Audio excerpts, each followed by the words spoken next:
Namı Celili Muhammed'i güneşin doğup battığı sallallahu aleyhi ve sellem her yere ulaşacak bu mevzuda. Cenab-ı Hak sizleri, sizin neslinizi, sizden sonra gelenleri bu ulvi gayeyi, hayali razı etmeye muvaffak eylesin inşallah Teala. Fakat bu öyle kutsi, öyle mübeccel bir meseledir ki bunun içine tırnak ucu kadar dünyevi çıkar karıştırdığınız zaman kirletmiş olursunuz. Yolda kalır dökülenlerden olursunuz. Namaz kılabilirsiniz. Din de diyebilirsiniz. Dini idare de diyebilirsiniz. Fakat bir yönüyle bu yüksek gaye hayale gönül vermiş gibi göründüğünüz halde bir kısım dünyevi menfaat ve çıkarları önünüze koymuşsanız, hedefinizde beklentiler halinde bir kısım dünyevilikler varsa şayet, şu köşe başında bu köşe başında şu, bu köşe başında şu ev, bu köşe başında şu rahatlık, bu köşe başında şu alkışlanma, bu köşe başında şu iktidar, bu köşe başında şöyle takdir, bu köşe başında şöyle bir parmakla gösterilme, bu köşe başında tarihe şanla geçme, bu köşe başında musallada cenazene çok insanın iştirak etmesi, bu köşe başında sen konuşurken bir sürü insanın seni dinlemesi, bütün televizyonlar seni göstermesi, bütün radyolar seni seslendirmesi, bütün internetler seninle dinlenmesi ve seni dinlendirmesi. Bunlardan birine zerre kadar gönlünü kaptırmışsan, Allah desen de boşuna, peygamber desen de boşuna. Böyle birisi Müslüman görünse de, böyle biri dünyevi çıkarlara, din adına bile olsa, hizmetini bağlamış insan, hakiki dindar olamaz. Ve hakiki dindar da, dine hizmetini bu türlü şeylere bağlayamaz. Namı Celili Muhammed'inin dört bir yanda şehbal açması istikametinde koşan insanlar, şahısları adına, aileleri adına tırnak ucu kadar maddi bir çıkarı hedefleyerek bu işi yapıyorlarsa onlar yalancının ta kendisidir. Kezzabın ta kendisidir. Din adına iddia ettikleri şeyler adına müfterinin ta kendisidir. Hainin ta kendisidir. Gaddarın ta kendisidir. Bu duruma düşmemek için dini mübini İslam'a hizmet adına kalplerinizi inşallah bugüne kadar temiz tutmuşsunuzdur. Dine hizmet adına dünyevi beklentilere girmemişsinizdir. Benim de bir dikili taşım olsun, çirkin, menhus, mülevves, merdut, beklentiye girmemişsinizdir. Girmemiş, dişinizi sıkmış, katlanmış iseniz şayet, bundan sonra da Cenab-ı Hak bu sebatınızı katlayarak devam ettirmeye sizleri muvaffak eylesin. Osman Hoca'nın derse başlarken yaptığı dua, Allahümme ec'alna min ibadikel muhlisin, el-muhlesin, el-radin, el-mardiyin, el-safin, el-muhibbin, el-mahbubin, el-müstakimin, el-sadikin, el-aşikin, el-müştakine ila likaik ve ila likai habibik ve ahibbaik, ebedel abidin ve dehred dahirin. Allah'ım bizi bu çizgiden ayıracaksan, şu anda hepimizin canını al, yarını gösterme. Bu duyguyla yaşadık. Bu duyguyla yaşama mevzuunda kararlı olmak lazım. Allah sizi öyle sabit kadem eylesin. İnsanlığın iftihar tablosunun sözüyle bu konuyu noktalayalım. Ya mukallibel kulub, sebbit kulubena ala dinik. Ya musarrifel kulub, sarrif kulubena ila taatik. Rabbena la tuzigh kulubena ba'de iz hedeytena ve heb lena min ledunke rahme inneke entel vehhab. Dünyevi menfaatler ve çıkarlar mümin için katiyen hedef olamaz. Bu müminin kendini hafife alması demektir. Değersizleştirmesi demektir. Hazreti Mevlana'nın bildiğini sözü bir kere daha tekrar edeyim. Bazen melekler bizim nezahet, incelik, bazı kelimeler daha ilave edeyim ben. Mümtaziyet, mükemmeliyetimiz, bunu takdirle yad ederler, imrenirler. Yahu şu insanlara bakın derler. Bazen de şeytanlar kabalık, nezaketsizlik ve küstahlığımızdan tiksinti duyarlar. Meleğin imrendiği insan mı olmak istersiniz? Şeytanların tiksinti duydukları insan mı? Din deyip, diyanet deyip, dünyevi çıkarlara bağlı hareket eden insanlardan şeytanlar nefret ederler.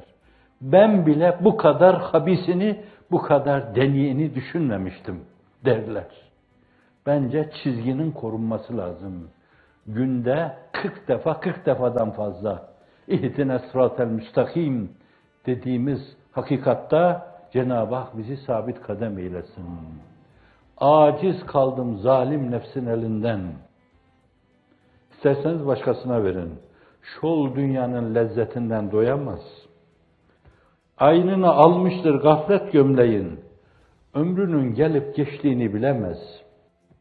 Ve sizin duanız olsun. İlahi gaflet gömleğin giyene, Müslüman der misin nefse uyana, kazanıp verir ziyana, hak yoluna bir pulunu kıyamaz. İlahi gafletten uyar gözümü, dergahında kara etme yüzümü, Yunus eder gelin tutun sözümü, dünya seven ahireti bulamaz. Yunus eder gelin tutun sözümü, dünya seven ahireti bulamaz. Dünya seven ahireti bulamaz. Ahireti bulmak istiyorsanız o dünyaya bir tekme vurmaya bağlıdır. Yine bildiğiniz bir şeyle noktalayayım müsaadenizle. Hazreti Ebubekir Efendimizin yanında ikinci derecede Efendiler Efendisi. Ona Sıddık-ı Ekber demişler. En doğru büyüklerin, en doğruların en büyüğü. En doğruların en büyüğü. En doğruların en büyüğü. Böyle bir bardak soğuk su veriyorlar. Böyle. Dudağına götürdüğü zaman eliyle itiyor. Ve hıçkıra ağlıyor. Ya Rabbi ne olur o kalbi bize de ver. Bahtına düştü. Neden sonra soruyorlar. Ya Emrel Müminin niye ağlıyorsun? Diyor bir gün Hazreti Risalet Pena Efendimizin yanında oturuyordum. Elleriyle böyle bir şey yaptı. Bir şey yaptı elleriyle. Neden sonra dedim ki ya Resulallah ne yaptınız öyle?